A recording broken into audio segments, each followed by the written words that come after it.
Hey guys, Cam here from Pocket-lint, and this year Motorola kind of turned the tables on its Moto G-series ethos.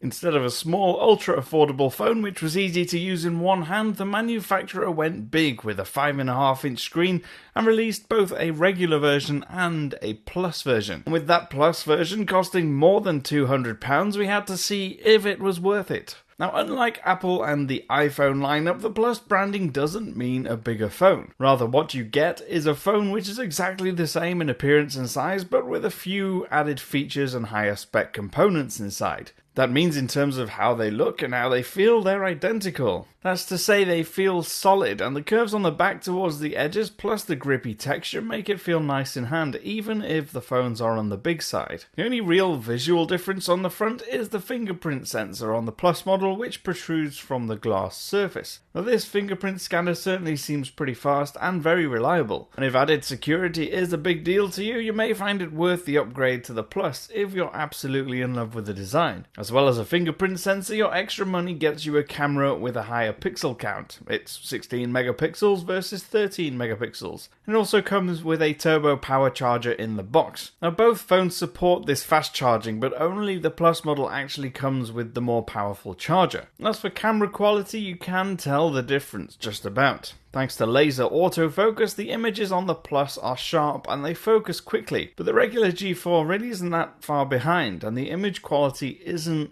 massively different. While both screens are exactly the same at 5.5 inches with 1080p resolution, I did notice a slight yellow tone on the Plus model. The regular one was cooler and crisper, but I wouldn't say that's something that's standard across the entire range. It seems to me more that this is a manufacturing discrepancy. Now, both of the models we have come with a Snapdragon 617 chip and 2GB of RAM, so performance is identical on both. That's to say, they're smooth and fluid almost all the time, but the low-end processor does take a little time to load games.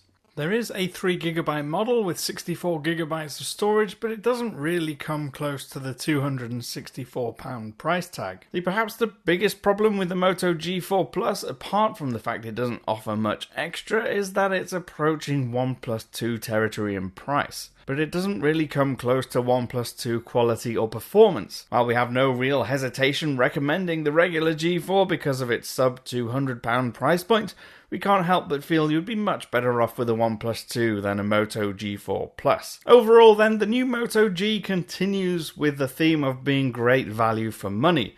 It's still one of the best affordable phones around, but the Plus model really struggles to justify its existence and its much higher price tag. I've been Cam, I'm at Cam Bunton on Twitter, and I'll see you again soon.